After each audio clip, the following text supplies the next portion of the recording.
Hey friends, and welcome back to my art studio. So today we're going to do another Create This Book video. You know we love these around here. This is Create This Book 2, and it is Create This Book 2. I know I painted over the cover so it doesn't look like it. And it's also starting to like bulge a little bit and like stuff, which is amazing. I love that. So yeah, I'm super excited. We're going to do a couple pages in this today, and let's get started. Okay, so the first page that I decided to do was create repetition, and again, my book is getting so big and bulky that I have to tape it open now, which is absolutely ridiculous. If you're ever wondering what pages I do, I always put the page number in the description for you guys. So when I think of repetition, I think of patterns, and I was trying to figure out like which pattern or like what kind of pattern I wanted to do on this page, and I thought of a recent video that I did. Can you guess it? By the color pattern. Yeah, I'm gonna do cheetah print again, and I'm basically just gonna make a page look exactly like that jar that I did on when I painted pickle jars. I'll link that video in the cards for you guys if you want to check it out. But I had so much fun doing that one, and I really loved how the cheetah print turned out, so I decided to do that on this page. It's one of my favorite patterns. I have lots of clothes with cheetah print on it and lots of accessories and stuff, so I thought, why not? And also, I just think it turned out really cute, and cheetah print was a lot easier to paint than I had first anticipated when I did it on the jar. I was like, wow, that was a lot easier than I thought. So yeah, that's what I did on this one, and I think it turned out so cute, and I just really like it. So I highly recommend doing just playing around and trying to do cheetah print maybe in your sketchbook or something, just so you can see like how easy and fun it can be. I definitely could have played around with different colors, but I just loved how the jar turned out, so I decided to just basically do the same. I even did a light pink rim around the little prompt as like I did the lid on the jar. I also decided to cover everything in Mod Podge because I don't personally like the way that acrylic paint feels when it like dries on these pages, so I cover all of them in Mod Podge and makes it just like slick and smooth. So yeah, but this is how this one turned out. I really like it.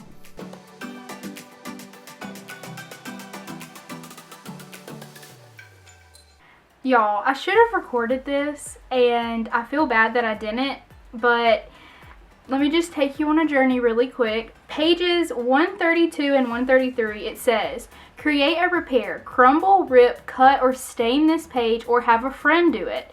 Try to repair the damage. So when it said stain the page or have a friend do it, I was like, my husband drinks coffee, and I could just give it to him and say, hey, will you put some coffee on this and stain it?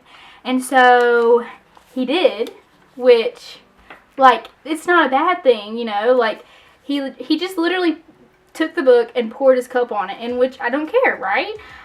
Except it bled through on so many pages. And okay, I know this looks more dramatic because he poured a little bit and it soaked through this middle crack and it ripped this page.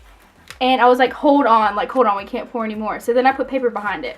But the first time it dripped, like right here and at the top, and it just bled through. Can you see that? At the top. It bled through like so many pages at that top and on the crack. And I'm upset about it. I'm so mad.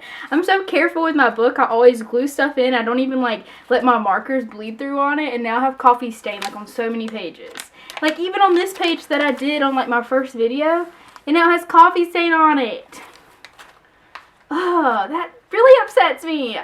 Like, most of these pages that I bled through, I can probably just glue something in or paint over it or something, but I'm still really mad about it. Anyways, I guess let's repair this page. So my original thought for this page was kind of like where you take blobs and you create images out of them. So that's what I just start with, is I take my micron markers and I create something out of every blob. The blob, this one, I couldn't see anything except a man with a giant nose. If you see something else, please comment it down below, because I stared at it forever and I just saw this man with a giant nose and his foot sticking out all the way to the other page. So that's what I turned it into, which is really weird, but I thought it was hilarious. Like, he's such a weird looking character, but I thought he was like really fun. So I just gave him these jeans, and like I extended his leg over here to make it look like that was his shoe. And I don't know, like, I know that he looks really weird and just strange, but he makes me laugh and he was fun to make. So yeah, I showed my friends and they were like, oh my gosh, please say that you're gonna include this in a video. And I was like, absolutely. He doesn't have arms. He just has like his shirt tucked into his pants. Maybe his arms are in his pants, and that's why there's like that weird like knot thing on the side. But I was thinking the knot thing could just be like, you know how some cartoons have like weird designs and it's like their butts can be like that. So I was just imagining it being his butt, but yeah. So with the next one, I saw an acorn, so I just drew an acorn. I guess it could have been a strawberry. I didn't think about that, but anyways, it's an acorn because that's what it looked like to me originally. This next one really tried me because you can look at it at different angles and see different things, but I actually decided that it looked like a bunny. But because the neck part was so long, I kind of had to like humanize it a little bit. So instead of it just being a normal bunny, I put her in a dress, kind of maybe like a stuffed animal bunny, or just like one of those like figure bunnies that have more of like a human like body shape, instead of like, you know, like a bunny would actually be like all like short and stubby and furry. I decided to just make her look like she's wearing a dress, and it gives me like Alice in Wonderland vibes for some reason, which there's actually no reason for it to make me feel that way, but it does give me those vibes. So I decided that the little blob in front of the bunny would be a flower. I wanted it to be something that she could interact with, so I didn't know if it was going to be like another animal that was looking up at her and they were having a conversation or something. But the more I stared at the blob, the more I was like, no, it kind of looks like a rose. So I just turned it into a flower. So it kind of looks like the bunny is like smelling the flower, which I think is super cute. So with this next one, I actually asked for my husband's help, and I was like, what does this shape look like? And he said it kind of looks like a mushroom that's shaped funny. But then when I looked at it in that perspective, I was like, oh, it does look like a mushroom, but it looks like something sitting on top of it.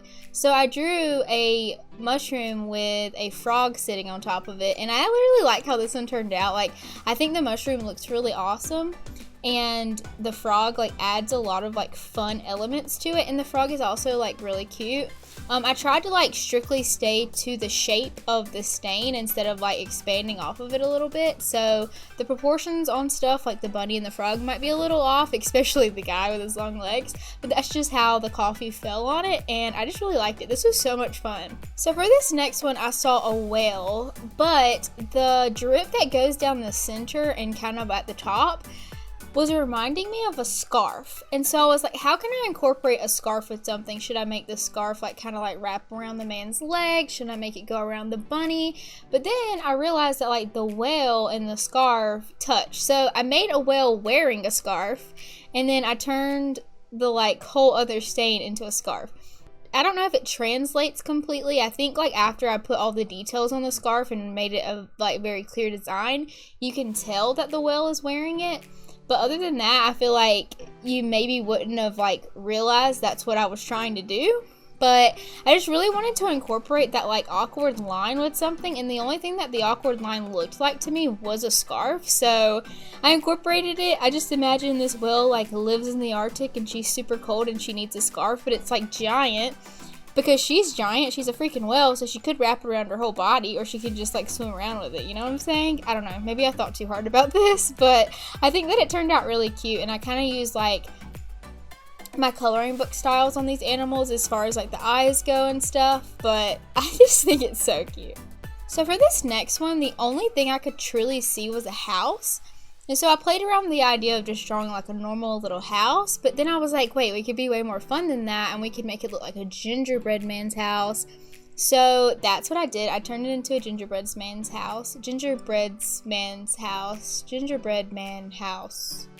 You know what I'm saying, right? I just added like a lot of candy to it and made it look like frosting was dripping off of it, and added some like all the fun elements of a gingerbread man's house. And I just really like how this one turned out. Super duper cute. I'm really glad.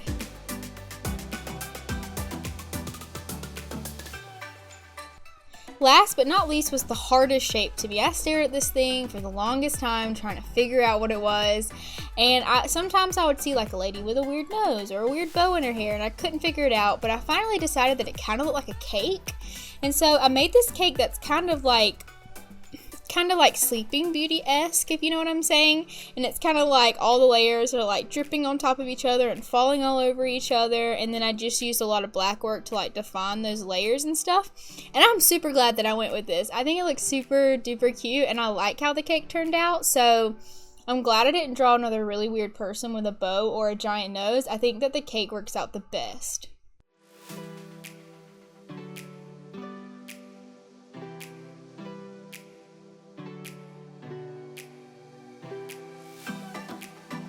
So to actually repair more so of the page, I put some tape on the inner part on both sides of this page because it did rip when it got too wet. So that's fixed now. And I also went ahead and went to the page that got a coffee stain on it, and I took some white paint and just painted over it. Alright, that's going to be it for this video. Comment down below which page was your favorite, and also make sure you're subscribed because I post videos like this every single week and I wouldn't want you to miss it. And if you're looking for more Create This Book 2 content, I have a playlist that you can check out. I've been doing a couple of these, so you can binge watch those. And also check out Mariah Elizabeth because she's the one that created the book and she has plenty of videos. That's where I get a lot of my inspiration from as well. So, of course, check her videos out. And yeah, I'll see you guys next time. Bye! Falling, oh, I fall so hard.